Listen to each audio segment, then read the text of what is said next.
Nunca pensé que el momento en que dejaría de ser la cuenta bancaria personal de mi familia ocurriría frente a 20 desconocidos en un asador. Pero cuando esa carpeta de cuero golpeó mi mantel individual con un billete de $3,450 dentro, algo dentro de mí finalmente se liberó. El salón privado del Manor colía a aceite de trufa y dinero tranquilo. Mi hermana Lauren estaba sentada a la cabecera de la mesa como una reina en su trono, con el rostro resplandeciente bajo la tenue luz ámbar. Estaba celebrando lo que ella llamaba el lanzamiento de su marca, un reportaje a 2 páginas en una revista local de estilo de vida que, según ella, la iba a poner en el mapa. Mi madre, Susan, se levantó, golpeando el tenedor contra su copa de cristal. La sala se quedó en silencio al instante. Para Lauren, dijo, con la voz cargada de orgullo performativo, para la persona más valiente de esta familia, la que no teme perseguir grandes sueños. Todos aplaudieron. Yo también aplaudí, moviendo las manos mecánicamente. Entonces llegó el camarero. No fue a ver a mi madre. No fue a ver a mi padre. Caminó directo hacia mí y dejó una gruesa carpeta de cuero junto a mi vaso de agua. La abrí. $3,450. Me quedé mirando la cifra. No era solo una factura. Era una suposición. Mi madre se inclinó hacia mí, su aliento olía a merlot caro. Los sueldos de los profesores son estables, cariño, susurró, dándome una palmadita en el brazo. Apoya a tu hermana. Es lo menos que puedes hacer. Miré su mano en mi brazo. Luego miré la carpeta. No dije nada. Simplemente la cerré, puse los dedos sobre el cuero y la deslicé por la mesa hasta que golpeó el pie de su copa de vino con un tintineo seco. Antes de contarte qué hice a continuación, quiero saber, deja un comentario y dime desde dónde me escuchas y qué hora es. Me encantaría ver quién forma parte de nuestra comunidad esta noche. El silencio en el restaurante fue instantáneo y total. No fue el silencio cortés de una pausa en una conversación. Era el vacío sofocante que sigue a un disparo. Mi madre miraba fijamente la carpeta apoyada contra su copa de vino, con el rostro paralizado por la sorpresa. Lauren se quedó boquiabierta, recorriendo la sala con la mirada para ver quién la observaba. Los invitados, pequeños inversores, algunos blogueros locales, amigos de amigos, se removieron en sus asientos con los ojos como platos. Me puse de pie. Sentía las piernas extrañamente ligeras, como si no estuvieran del todo pegadas al suelo. Miré a Lauren y luego a mi madre. Creo que la marca debería pagar el lanzamiento, dije. Mi voz era tranquila, firme, lo suficientemente alta como para llegar hasta el fondo de la sala. No esperé respuesta. Me di la vuelta y caminé hacia la salida. Detrás de mí, oí el roce de una silla y el susurro de mi madre, Madison, siéntate. Seguí caminando. Pasé junto al mostrador del anfitrión, el guardarropa y salí por las pesadas puertas de roble al frío aire nocturno. El viento me golpeó la cara con fuerza y, por primera vez en toda la noche, respiré hondo. Mi prometido, Jacob, estaba justo detrás de mí. No dijo ni una palabra. Simplemente me abrió la puerta del coche, con la mandíbula apretada. Nos subimos y él arrancó el motor. El camino a casa fue silencioso. El único sonido era el zumbido de los neumáticos sobre el pavimento y el rítmico latido de mi propio pulso en los oídos. Miré por la ventana las farolas que pasaban, esperando que me golpeara la culpa. Esperé la familiar oleada de pánico, la urgencia de disculparme, la desesperada necesidad de arreglar el desastre que acababa de causar. Pero no llegó. En cambio, había una extraña y fría claridad. Miré mis manos apoyadas en el regazo. No Tumbleban. Durante años, había sido yo quien suavizaba las cosas, quien absorbía los golpes, quien pagaba el precio por la comodidad de los demás. Esta noche, había devuelto la cuenta, y el mundo no se había acabado. No había caído el cielo. Estaba sentada en el coche, volviendo a casa, con la cartera aún cerrada. Jacob me tomó la mano y la apretó con fuerza. ¿Estás bien?, preguntó en voz baja. No lo sé, dije, con una voz que me sonaba extraña. Creo que acabo de renunciar. Bien, dijo. Ya era hora. Entramos en la entrada y miré las ventanas oscuras de nuestro apartamento. Parecía tranquilo, seguro. Dentro, mi teléfono probablemente ya estaba lleno de notificaciones, una tormenta digital que se avecinaba. Pero ahí fuera, en el silencio del coche, sentí algo que no había sentido en una década. Sentí que por fin estaba manejando mi propia vida. Abrí la puerta del apartamento y entré en la silenciosa oscuridad del salón. Durante años, me había convencido de que era la fuerte, la que arreglaba las cosas, la hija responsable que mantenía unida a la familia mientras todos los demás se desmoronaban. Pero allí, en el pasillo, quitándome el abrigo, me di cuenta de que era una mentira que me había dicho para sobrevivir. No era un mártir. Era un jugador. Existe un concepto en psicología llamado la falacia del jugador, la creencia errónea de que si un evento ocurre con más frecuencia de lo normal durante un periodo determinado, ocurrirá con menos frecuencia en el futuro, o viceversa. En las relaciones, se manifiesta como la creencia de que si se invierte suficiente amabilidad, suficiente dinero y suficiente esfuerzo en la máquina, tarde o temprano tendrá que pagar. Había tratado a mi familia como una máquina tragamonedas manipulada durante una década. No dejaba de meterle monedas, convencido de que el premio gordo del amor y la validación era matemáticamente inevitable. Pensé en las monedas que había dejado caer en esa máquina. Los $3,000 para la terapia de mi padre cuando tuvo la crisis de la mediana edad y se compró un deportivo que no podía permitirse. El depósito de seguridad para el primer apartamento de Lauren en la ciudad porque no tenía historial crediticio. Los innumerables préstamos para emergencias que en realidad eran solo consecuencias de su propia mala planificación. Cada vez que pagaba, me decía, esta es la última moneda. Esta es la que hará que me vean. Esta es la inversión que finalmente me devolverá el respeto. Y a veces la máquina mostraba algunas luces, un mensaje de agradecimiento, un abrazo en Navidad, un momento en el que mi madre decía, no sé qué haríamos sin ti, Madison. Esos pequeños pagos eran suficientes para mantenerme en la palanca, tirando de la palanca una y otra vez. Pero esa noche, al mirar la cuenta en el asador, me di cuenta de que el juego estaba arreglado. La máquina no estaba rota. Estaba diseñada para robar. Nunca iba a pagar el premio gordo que esperaba. Entré en la cocina y me serví un vaso de agua. Tenía las manos firmes. Ya no esperaba ganar. Simplemente me había quedado sin monedas. Entré en la habitación, el silencio del apartamento se sentía pesado y cargado. Mi teléfono estaba en la mesita de noche, boca abajo. Incluso desde el otro lado de la habitación, podía oírlo vibrar contra la madera. No era un zumbido suave. Era un traqueteo frenético y furioso. Lo miré un momento, la pantalla iluminando la habitación oscura con destellos espasmódicos. Lo cogí. Las notificaciones estaban apiladas como ladrillos. Lauren, ¿estás loca? Me humillaste delante de los inversores. ¿Tienes idea de lo mal que se ve esto? Papá, tu madre está llorando en el coche. Esto es mezquino, Madison, incluso para ti. Mamá había dejado un mensaje de voz. No lo escuché, pero la vista previa de la transcripción fue suficiente. No sé quién te crees, pero tienes que arreglar esto ya. Revisé los mensajes, moviendo el pulgar hacia arriba, arriba, arriba. Ni uno solo preguntó por qué. Ni uno solo preguntó si podía pagar la factura. Ni uno solo preguntó si estaba bien. No estaban preocupados por mí. Estaban preocupados por la interrupción en su cadena de suministro. Estaban enojados porque el cajero automático se había comido su tarjeta. Fue una descarga, un asalto sincronizado diseñado para abrumar mis defensas, para hacerme refugiarme en la disculpa y la sumisión. Pero al leer las palabras, egoístas, dramáticas, ruinosas, no sentí la familiar opresión de la vergüenza. Sentí algo más frío. Me sentí como un científico observando una muestra bajo un microscopio. Esto no era amor. Ni siquiera era familia. Era una transacción que había salido mal. Me senté en el borde de la cama y abrí mi portátil. La luz azul iluminó mi rostro en la habitación oscura. No escribí una respuesta. No devolví la llamada a nadie. En cambio, abrí una hoja de cálculo en blanco. Si querían hablar sobre lo que les debía, bien. Hablaríamos. Pero no usaríamos la culpa como moneda. Usaríamos las matemáticas. Me crují los nudillos y comencé a escribir. Esto ya no era una reacción emocional. Era una auditoría profesional. Miré la hoja de cálculo en blanco, el cursor parpadeando como un latido. Fecha, artículo, costo. Empecé con las cosas fáciles. El alquiler del estudio de Lauren hace 6 años, cheque número 1045, $1,200. La fianza por conducir bajo los efectos del alcohol de papá, $5,000. Los boletos de avión para el viaje de salud mental de mamá a Sedona, $800. Las cifras se acumulaban rápidamente, una columna de tinta negra que contaba la historia de mi propio estancamiento financiero. Pero mientras escribía, me di cuenta de que el dinero era solo la mitad de la deuda. Creé una nueva columna y la titulé El libro mayor fantasma. Era para las cosas que no tenían recibos pero que me habían costado todo. La noche que me perdí mi cena de aniversario porque a Lauren le dio un ataque de pánico por un casting, costó un recuerdo arruinado. El fin de semana que pasé limpiando el garaje de papá porque no podía afrontarlo solo para encontrarlo viendo fútbol americano dentro, costó 2 días de mi vida.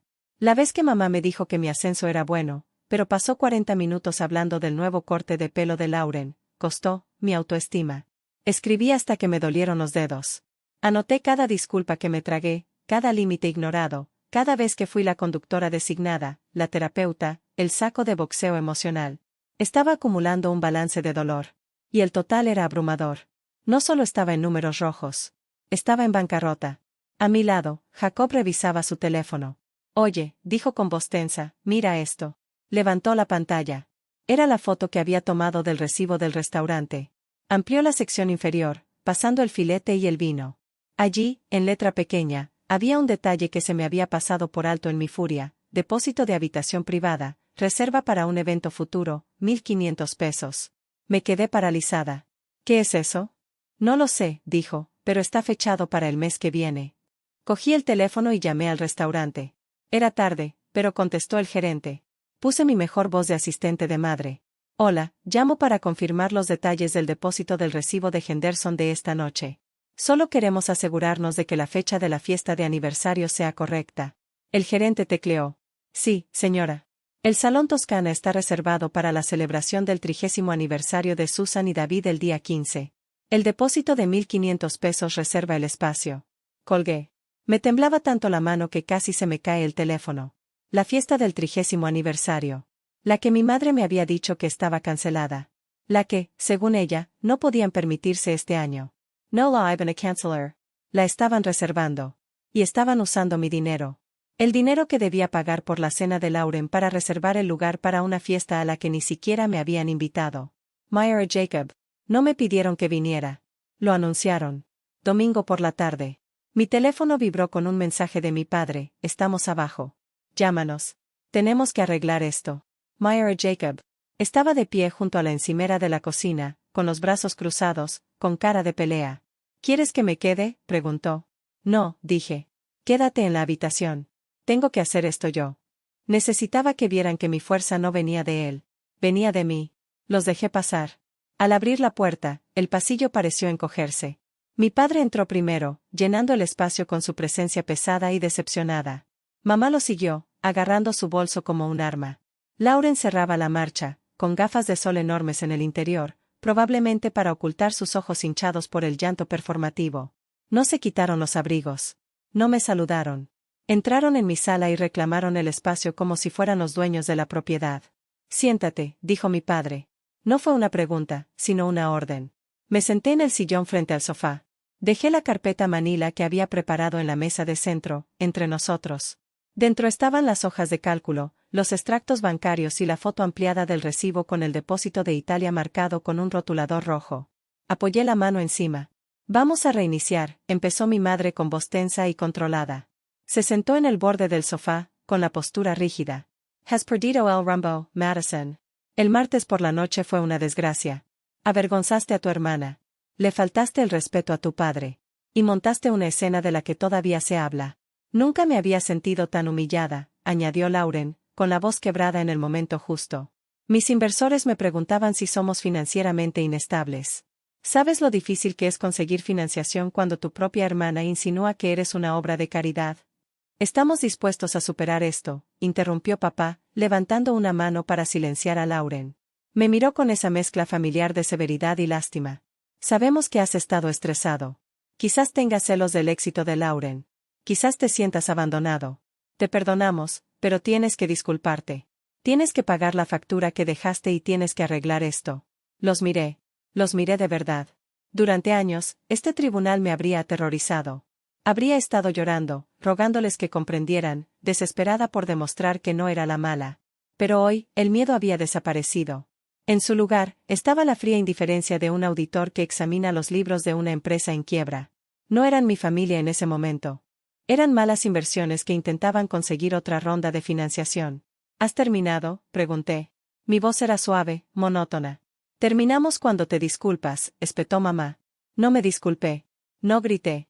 Simplemente golpeteé con el dedo la carpeta manila. No estoy aquí para disculparme, dije. Estoy aquí para revisar las cuentas. El aire en la habitación cambió. Lo percibieron, una disminución de la presión, la repentina comprensión de que el guión que me habían escrito no era el que yo estaba leyendo. Creían que estaban allí para disciplinar a una niña rebelde. No se dieron cuenta de que estaban sentados frente a un acreedor que estaba a punto de reclamar el préstamo. Abrí la carpeta manila. El sonido del papel deslizándose contra la mesa de centro era el único ruido en la habitación. Lo recogí, la imagen ampliada del recibo. No los miré. Miré los números. Artículo 1, leí en voz alta, sin inflexión. Chuleta madurada en seco, poco hecha, 85 pesos. Artículo 2, botella de BV Clicquot, 400 pesos. Artículo 3, patatas fritas con trufa, 18 pesos. Madison, para allá, susurró mi madre, inclinándose hacia adelante. Estás siendo ridícula. No me detuve. Bajé el dedo hasta la última línea, la que estaba rodeada con tinta roja. Artículo 4, continué, levantando la vista para encontrarla a los ojos. Depósito para habitación privada, reserva para evento futuro, 1.500 pesos. Hice una pausa, dejando las palabras flotando en el aire como humo. Llamé al restaurante, mamá. Confirmaron la reserva. El Salón Toscana para tu fiesta de 30 aniversario el mes que viene. El que me dijiste que se canceló porque no tenías dinero para celebrarlo. El rostro de mi madre palideció. Mi padre se removió incómodo, al encontrar de repente fascinante el estampado de la alfombra. Lauren dejó de fingir llanto y miró a sus padres, confundida. Dijiste que no ibas a hacer una fiesta, dijo. No queríamos ser una carga, balbuceó mi madre, mirando a Lauren y a mí. Sabíamos que estabas estresada por el dinero, Madison. No queríamos que te sintieras obligada a comprar un regalo. Obligada, solté una risa corta y seca. No querías que me sintiera obligada, así que usaste mi tarjeta de crédito para reservar el lugar. Cogí el segundo fajo de papeles, la hoja de cálculo, el libro de contabilidad fantasma. Lo extendí sobre la mesa. Tenía 5 páginas, a espacio simple. Esto, dije, señalando las columnas, es una auditoría de los últimos 5 años. El alquiler de Lauren en 2019. Los honorarios del abogado de papá por conducir bajo los efectos del alcohol. Las visitas de mamá por problemas de salud mental. La factura del teléfono que llevo pagando desde los 22. Los servicios de streaming que todos usan pero no pagan. Miré a mi padre. Me llamaste mezquino. Dijiste que estaba arruinando la dinámica familiar. Toqué el total al final de la última página. $42.350. Eso es lo que he pagado a esta familia en los últimos 5 años. Eso es la entrada de una casa. Eso es una boda. Eso es mi futuro liquidado para subsidiar sus estilos de vida. La cara de mi padre se puso roja. Nosotros los criamos. Nos deben una. No les debo nada. El volumen de mi voz no subió, pero la intensidad sí. Cortó su bravuconería como un cuchillo. Esta noche me di cuenta de algo. No soy tu hija. Nunca lo fui. Soy una inversora de riesgo. Soy la socia silenciosa a la que recurres cuando necesitas un rescate financiero pero no quieres ceder nada de capital. Me puse de pie, elevándome sobre ellos mientras se sentaban en mis muebles de segunda mano. Y he decidido que esta es una mala inversión. Voy a retirar mi financiación. Señalé la puerta. Sal. Madison, suplicó mi madre, levantándose y tomándome la mano. Hablemos de esto. Podemos hacer un plan de pagos. Retiré la mano como si me hubiera quemado. No hay plan de pagos. La cuenta está cerrada. Sal de mi casa y deja la llave en la mesa. Si intentas usarla de nuevo, cambiaré las cerraduras. Si me acosas, llevaré esta hoja de cálculo a un juzgado de reclamos menores. He terminado de comprar tu amor. Me miraron de verdad, y se dieron cuenta de que el banco estaba cerrado. No había más préstamos disponibles. Lentamente, en silencio, mi padre se levantó. Dejó la llave en la mesa de centro, junto a la evidencia de su avaricia. No miró atrás. Salieron uno a uno, la puerta se cerró con un chasquido que resonó en mis huesos. Las hojas de la ventana de mi apartamento cambiaron de verde a dorado y luego a marrón. Han pasado 3 meses desde la auditoría.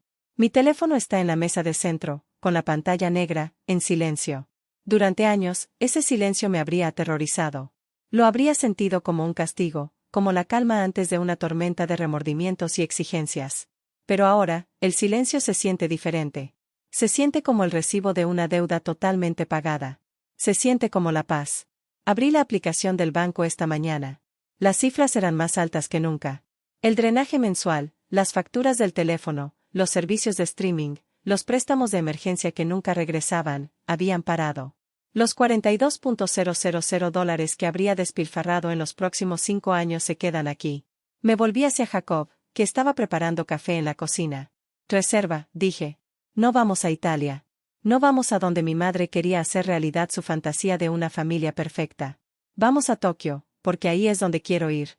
Y por primera vez en mi vida, Mis recursos están financiando mis propios deseos, no las ilusiones de otros.